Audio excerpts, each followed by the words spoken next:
Hello friends, I again welcome you on the online platform of Saraswati academy. जैसा कि दोस्तों लगातार हम अपने क्वेश्चन टैग्स की सीरीज़ पढ़ते आ रहे हैं। टॉपिक को आगे बढ़ाने से पहले मैं आप लोगों को एक ज़रूरी सूचना देना चाहता हूं कि हमने टेलीग्राम पे एक डिस्कशन ग्रुप बनाया है जो सभी विद्यार्थियों के लिए एक बहुत अच्छा एक अपॉर्चुनिटी आपको मिलेगी, जहां आप अपने क्वेश्चंस वगैरह डिस्कस कर सकते हैं। जो अगर आपके डाउट्स हैं उन डाउट्स को आप भेज सकते हैं, क्योंकि लगातार बच्चे बोल रहे थे कि सर अगर कोई क्वेश्चन फ़ोटो है, फ़ोटो में कोई क्वेश्चन है या कोई PDF है तो वो हम नहीं सेंड कर पा रहे हैं। तो इस चीज़ को देखते हुए सरस्वती एकेडमी ने एक टेलीग्राम पे डिस्कशन ग्रुप बनाया है और डिस्क्रिप्शन में आपको लिंक मिल जाएगा। सबसे ऊपर जो लिंक मिलेगा वो उसी टेलीग्राम ग्रुप का है, तो आप उसको ज्वाइन कीजिए। और दोस्तों लगातार हम आप लोगों के साथ खड़े हैं। आप हमारी हर एक वीडियो को देखिए, वीडियो को फॉलो कीजिए, लाइक कीजिए, चैनल को ज़्यादा से ज़्यादा शेयर कीजिए, सब्सक्राइब कीजिए, अपने दोस्तों को भी बताइए, जिससे कि इस टीम का जो हौसला है वो दिन प्रतिदिन मजबूत होता चला जाएगा। अब मैं ज़्यादा आप लोगों से बातें बाद में करूँगा, पहले मैं टॉपिक को कंप्लीट कराता हूँ। देखिए, क्वेश्चन टैग हमने जान लिया कि क्वेश्चन टैग क्या होता है। पिछली वीडियो में मैंने आपको बता दिया कि नेगेटिव वर्ड्स क्या होते हैं। शायद 3-4 रूल मैं आपको करा चुका हूँ। अलग अलग 3 वीडियो हम पहले ही बना चुके हैं क्वेश्चन टैग की। आज हम 4th वीडियो के बारे में बात करते हैं। इसमें हम पढ़ते हैं इंपेरेटिव सेंटेंसेस। इंपेरेटिव सेंटेंसेस का जो एक रूल है वो मेरी लास्ट क्लास में है, आप उसको ज़रूर देखें। इंपेरेटिव सेंटेंसेस के बारे में मैंने बताया कि ये वो वाक्य होते हैं जिसमें ऑर्डर, रिक्वेस्ट, कमांड, एडवाइस या सजेशन दिया जाता है। यानी जिस वाक्य में या तो कोई आदेश दिया जाता है या कोई रिक्वेस्ट की जाती है या किसी तरह का सलाह या सुझाव दिया जाता है, उसको कहा जाता है इंपेरेटिव सेंटेंसेस। अब बड़े ध्यान से आपने समझना है, इंपेरेटिव सेंटेंसेस में वो सेंटेंस जो वर्ब की फर्स्ट फॉर्म से शुरू होते हैं वो ऑलरेडी हम पढ़ चुके हैं कि उनका टैग कैसे लगता है। आज हम पढ़ेंगे इंपेरेटिव का सेकेंड पार्ट, जिसको कहा जाता है नेगेटिव, या फिर इसको हम कह सकते हैं वे वाक्य जो डोंट या नेवर से शुरू हों।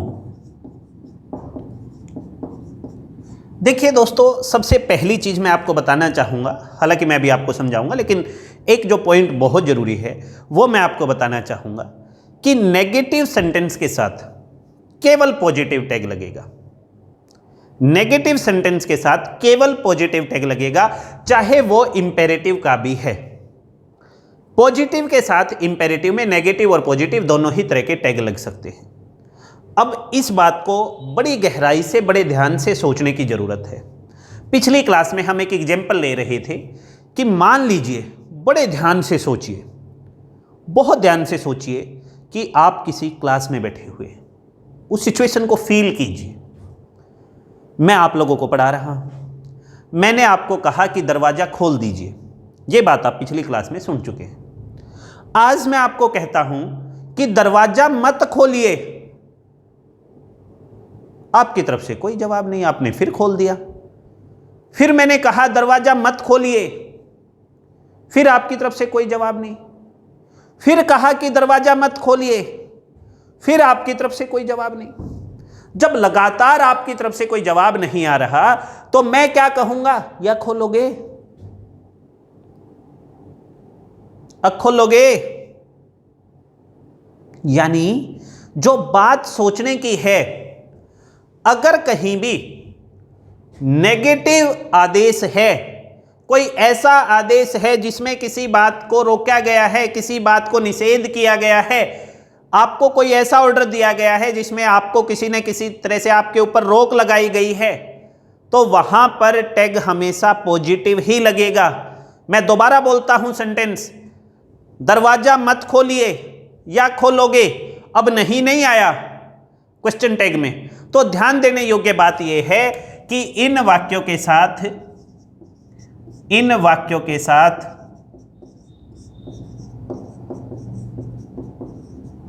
केवल पॉजिटिव टैग लगता है। इन वाक्यों के साथ केवल पॉजिटिव टैग लगता है। देखिए कैसे, मैंने लिखा डोंट प्ले हॉकी। अब एक बात तो पक्का है, इसमें आपको सोचने की जरूरत ही नहीं है कि सब्जेक्ट बनेगा यू, और यह भी पता है कि मैंने कहा या खोलोगे तो गागे गी आया, यानी विल सेल भी लगेगा। अब यू के साथ लगता है विल, तो बस इतना याद रखना है कि यहां पर वॉन्ट नहीं आता, डोंट अगर आ गया, बड़े ध्यान से, डोंट अगर सेंटेंस के शुरू में है तो उसके लिए विल यू टैग लगेगा, ना कि डू यू। क्योंकि देखिए मैं आपको एक सेंटेंस और लिख के बताता हूं, किस प्रकार पेपर में पूछा जाता है, और ये शायद मेरे हिसाब से पिछला जो एमटीएस का पेपर हुआ, एसएससी एमटीएस, उसमें ये सेंटेंस पूछा भी गया था जो मैं इधर लिख रहा हूं। मैं इधर लिख देता हूं, ये शायद एमटीएस के पेपर में था, not so much sure, but मुझे लगता है कि था। डोंट आस्क क्वेश्चंस, और इसमें ना आपको 4 ऑप्शन दे दिए, टैग लगाइए। पहला ऑप्शन दिया गया डू यू, दूसरा ऑप्शन दिया गया डोंट यू, तीसरा ऑप्शन दिया गया वॉन्ट यू, और फोर्थ ऑप्शन दिया गया विल यू। ये 4 ऑप्शन दिए गए। अब बड़े ध्यान से समझने की बात थी कि यहां पर लिखा हुआ है डू यू। अक्सर बच्चे सोचते हैं कि डोंट आया हुआ है तो डू ही होगा, परंतु यह बात ध्यान रखनी है कि डोंट से अगर सेंटेंस शुरू है तो वो क्या है, इंपेरेटिव सेंटेंस है, और इंपेरेटिव सेंटेंस का जो टैग बनता है वो विल सेल से बनेगा, यानी यहां पर ये नहीं हो सकता। जबकि ज्यादातर बच्चे इसी को टिक करते हैं। एक आध जो बिल्कुल ही नहीं पढ़ा हुआ होता, तुक्का मारना जिसको होता है, इसमें तुक्का नहीं चलेगा, वो डोंट पे ही मारेगा, क्योंकि डोंट यहां है, डोंट यहां है, ये भी नहीं है। वॉन्ट नेगेटिव के साथ नेगेटिव नहीं बनता, बचा क्या, will you, it's the answer. तो मेरे हिसाब से आप इतना तो जरूर सीख गए होंगे। आगे बढ़ते हैं। आगे देखिए दोस्तों, इंपेरेटिव में एक तीसरी टाइप होती है, इंपेरेटिव सेंटेंसेस में ही एक तीसरी टाइप होती है जो लेट से शुरू होती है। लेट वाले सेंटेंसेस को देखते हैं, वो कौन से हैं। नंबर 3, लेट से शुरू होने वाले इंपेरेटिव सेंटेंस। लेट से शुरू होने वाले इंपेरेटिव सेंटेंस ये कौन से हैं? जैसे मैंने लिखा लेट अस प्ले क्रिकेट, आओ क्रिकेट खेलें। इसमें कोई नई बात नहीं है जानने की, बिल्कुल कोई नई बात नहीं है।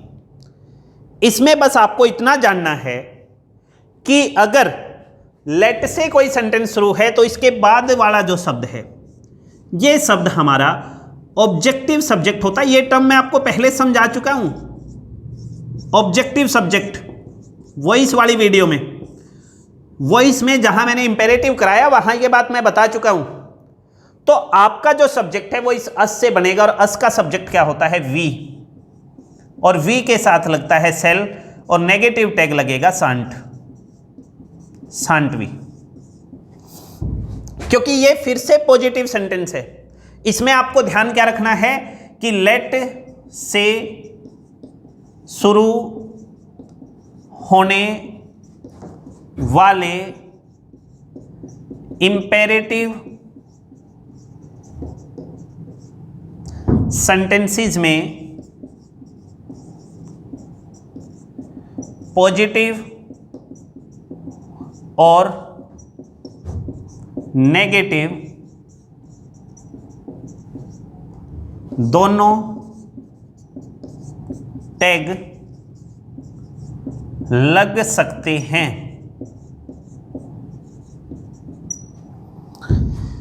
दूसरी बात याद रखनी है, इन वाक्यों में, ये पहला पॉइंट है, नोट कर लेना, नोट लिख लेना यहां।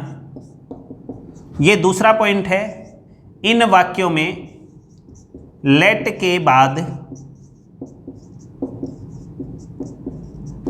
आने वाला शब्द क्वेश्चन टैग का सब्जेक्ट बनेगा।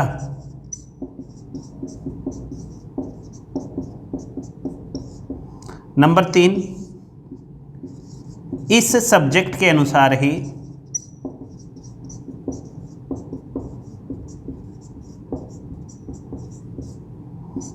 वर्ब का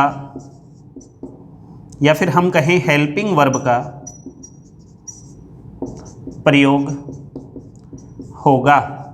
यानी विल या सेल में से क्या आएगा वो इसके अनुसार यूज होगा। जैसे देखिए मैं एक सेंटेंस और लिखता हूं।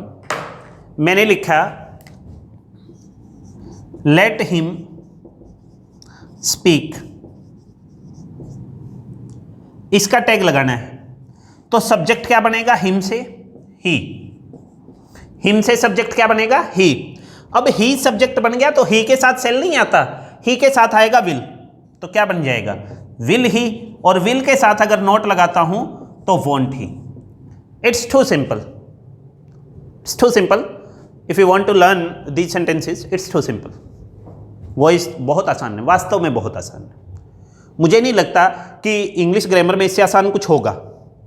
बस आप एक एक चीज को नोट करते जाइए, बड़ा आसान है। तो इंपेरेटिव सेंटेंसेस के किस प्रकार से हमें क्वेश्चन टैग लगाने हैं वो हम कंप्लीट कर चुके हैं। अब हम आगे बढ़ते हैं और इसका एक रूल और है, रूल नंबर 6, जो मैंने लिखा था कि एवरीबडी से किस प्रकार हम क्वेश्चन टैग बनाते हैं, एवरीबडी एवरीवन इनका क्या रोल होता है। और वो इस टॉपिक का क्या, पूरी इंग्लिश ग्रामर का सबसे इंपॉर्टेंट पॉइंट है। केवल इस टॉपिक का नहीं, पूरी इंग्लिश ग्रामर का सबसे इंपॉर्टेंट पॉइंट है। इसलिए उसको बड़े ध्यान से देखें, बहुत इंपॉर्टेंट है। देखिए दोस्तों क्या है, मैं लिखता हूं। अच्छा, काफी स्टूडेंट्स ऐसे हैं जो लगातार हमारी वीडियोस को देख रहे हैं। मैं बड़ा खुश होता हूं जब कोई बच्चा मेरे से क्वेश्चन पूछता है कि सर ये चीज़ मैंने गेन कर लिया, सर ये चीज़ मुझे समझ नहीं आया। बड़ी खुशी मिलती है। अगर कोई पॉइंट आपको समझ ना आए, हालांकि हम अपनी तरफ से पूरी कोशिश करते हैं कि कोई भी पॉइंट ऐसा मैं ना छोड़ूं जो आपका डाउट बचे, लेकिन फिर भी अगर कोई ऐसा पॉइंट बचता है तो डिस्कशन ग्रुप में टेलीग्राम पे आप मैसेज डाल सकते हैं। वहाँ आपको आपकी हर समस्या का, चाहे आपको कोई क्लासेस के रिगार्डिंग कोई बात करनी है, बट सभ्यता की उच्च कसौटी पर, क्योंकि we are a educational institute and you are the part of the team. हम एक शैक्षणिक संस्था हैं और आप उस संस्था का हिस्सा हैं। हम का मतलब केवल हम 8, 10 या 20 टीचर नहीं, हम का मतलब है हम सभी जो इस YouTube चैनल से जुड़े हुए हैं, चाहे वो सब्सक्राइबर हैं, टीचर हैं, स्टूडेंट हैं या कोई भी है। हमें सभ्यता की उच्च कसौटी पर रहकर, क्योंकि वहाँ पर लड़कियाँ भी होंगी, लड़के भी होंगे, महिलाएं भी होंगी, पुरुष भी होंगे, तो हमें एक दूसरे की रिस्पेक्ट, सेल्फ रिस्पेक्ट और एक दूसरे की रिस्पेक्ट का भी ध्यान रखना है। ठीक है, देखिए दोस्तों, ये है रूल नंबर 6 और ये क्वेश्चन टैग का लास्ट रूल है। इसके बाद कुछ स्पेशल से सेंटेंसेस मैं आपको कराऊंगा और क्वेश्चन टैग्स आपका कंप्लीट हो जाएगा। देखिए ध्यान से, रूल नंबर 6 क्या कहता है कि 4 वर्ड होते हैं, एवरी, एनी, सम और नो। बड़े ध्यान से समझना। जो बच्चा ऑफलाइन में मेरा स्टूडेंट रहा होगा कहीं भी, चाहे पानीपत, स्मालखा या फिर गांव में, कहीं भी जो मेरा स्टूडेंट रहा होगा ऑफलाइन में, उसको ये पता होगा कि जैसे ही मैं ये रूल लिखता हूं, मैं ये वास्तव में बताता हूं कि ये नाउन के अंदर भी रिपीट होता है, ये प्रोनाउन में भी रिपीट होता है, एडजेक्टिव में भी रिपीट होता है, सब्जेक्ट वर्ब एग्रीमेंट में भी आता है, ये आपको क्वेश्चन टैग में भी मिल रहा है। और जो रूल 4-5 टॉपिक्स में बार बार रिपीट होता है तो दैट मीन्स उससे क्वेश्चन आने की संभावना बहुत ज्यादा होती है। तो ये क्या है, देखिए समझिए। अगर किसी भी सेंटेंस में एवरीबडी, देखो एवरी से 3 शब्द बने, एवरीबडी, एवरीवन, एक शब्द बना एवरीथिंग। ऐसे ही एनी से 3 शब्द बने, एनीबडी, एनीवन, एनीथिंग। सम से 3 शब्द बने, समबडी, समवन, समथिंग।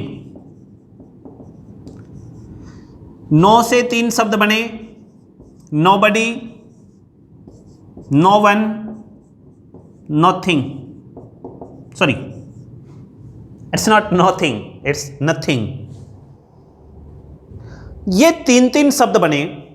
एवरी से बना एवरीबडी, एवरीवन, एनी से एनीबडी, एनीवन, सम से समबडी, समवन, नो से nobody, no one, everything, anything, something, nothing.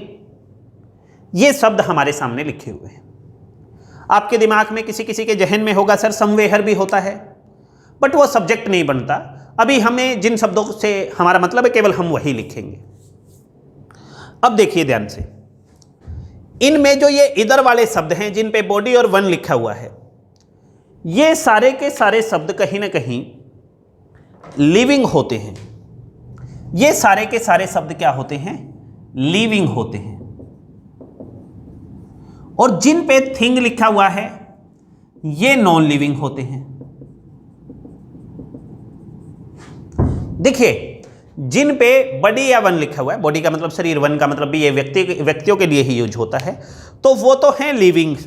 और जिन पे थिंग लिखा हुआ है, वस्तु, वो है नॉन लिविंग। अब बड़े ध्यान से समझना जो बात मैं इसके बाद बोल रहा हूं।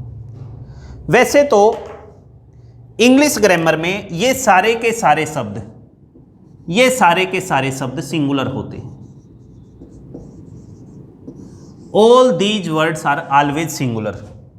यानी जो बात समझने की है कि अगर मैं कहीं भी एवरीवन लिखता हूं तो एवरीवन इज प्रेजेंट, इज लिखूंगा मैं उसके साथ। अगर कहीं भी एवरीबडी लिखता हूं, एवरीबडी इज नॉन, तो उसके साथ इज लिखूंगा। इज का मतलब है सिंगुलर वर्ब, इज का मतलब है सिंगुलर वर्ब। ये सारे के सारे शब्द सिंगुलर हैं, परंतु क्वेश्चन टैग में आके थोड़ा सा बदलाव होता है। पूरी इंग्लिश ग्रामर में सिंगुलर रहते हैं, परंतु क्वेश्चन टैग में एक बदलाव आता है। और वो बदलाव क्या है मैं इधर लिखता हूं, बड़े ध्यान से समझना। क्वेश्चन टैग में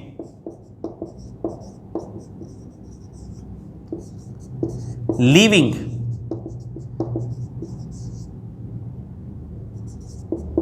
वाले शब्द केवल टैग में प्लूरल बन जाते हैं। ये है point, and it's the most important point, most important,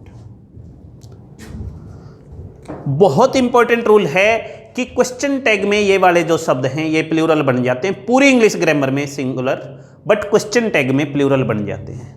कैसे? यानी अगर इन शब्दों के लिए मुझे टैग लगाना है तो टैग क्या लगेगा? सबसे पहले तो ये देखिए कि इनके लिए सब्जेक्ट दे बनता है, दे बनता है। समझिए ध्यान से कैसे।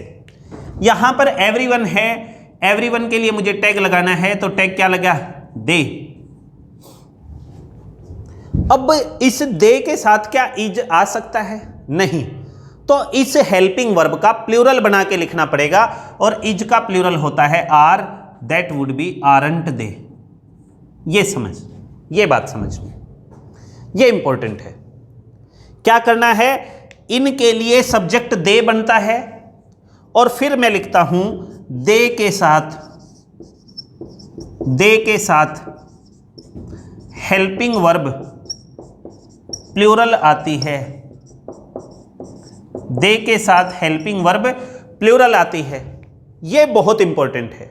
जैसे यहां पर लिखा हुआ है एवरीबडी, एवरीबडी के लिए सब्जेक्ट क्या बनेगा? दे, अगर मुझे टैग लगाना है तो। और दे के साथ इज नहीं आएगा, आर, आर के साथ नोट, आरंट दे। ये नोट क्यों लगाया? क्योंकि पॉजिटिव सेंटेंस है। मैंने एक सेंटेंस और लिखता हूं मैं आपके सामने। मैंने लिखा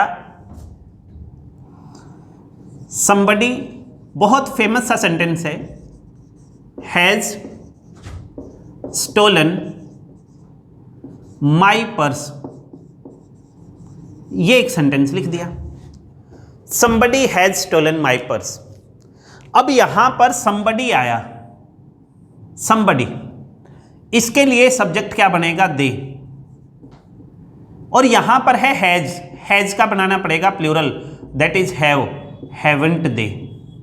ये पॉइंट आपने समझना है कि इनके लिए जो सब्जेक्ट बनेगा दैट वुड बी दे, और उस सब्जेक्ट के साथ प्लूरल हेल्पिंग वर्ब आती है, ना कि सिंगुलर। बताइए आपको ये समझ आया नहीं आया? अब बात बचती है कि सर इनका क्या होगा? इनके बारे में भी बात करता हूं। इनका क्या होगा वो यहां लिखता हूं, देखिए ध्यान से।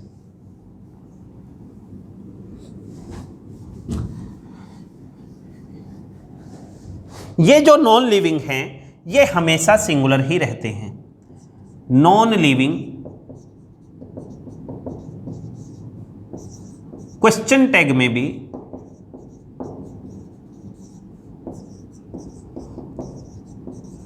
सिंगुलर ही रहते हैं।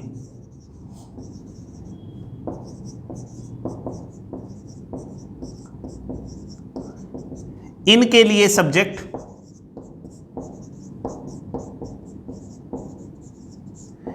इट बनता है। जैसे देखिए मैंने लिखा एवरीथिंग हैज इट्स शेप, ये एक सेंटेंस लिख दिया। और टैग लगाना है तो टैग क्या लगेगा? एवरीथिंग के लिए लगेगा इट, ये लिख दिया मैंने इट, और इस इट के साथ सेम हेल्पिंग वर्ब नेगेटिव में हैजंट। बताइए आपको समझ आया नहीं आया? एक और लिख लेते हैं। मैंने लिख दिया समथिंग इज लॉस्ट, टैग लगाना है तो टैग क्या लगेगा? देखिए बड़े ध्यान से, कुछ नहीं है इसमें। समथिंग के लिए हम क्या लगाएंगे? इट, और इज है हेल्पिंग वर्ब तो इसके साथ नोट लगा के शॉर्ट फॉर्म, इजंट इट। कितना आसान तो हो गया सब कुछ। तो इसको आप बड़े ध्यान से समझेंगे। एक वीडियो मैं प्रैक्टिस के लिए बनाऊंगा, उसमें फिर थोड़ा सा इसको आगे बढ़ाऊंगा और क्वेश्चंस को डिफिकल्ट बनाने की कोशिश करूंगा। क्वेश्चंस को डिफिकल्ट किस प्रकार बनाएंगे? रूल यहीं तक है। Rule number 2, rule number 3, rule number 4, rule number 5, rule number 6, इनको मर्ज करके मुश्किल क्वेश्चंस बनाएंगे। फिर मैं देखूंगा कि आपको क्वेश्चन टैग्स कितने समझ आए। तब तक के लिए, उस वीडियो तक के लिए जय हिंद, bye bye, have a nice day.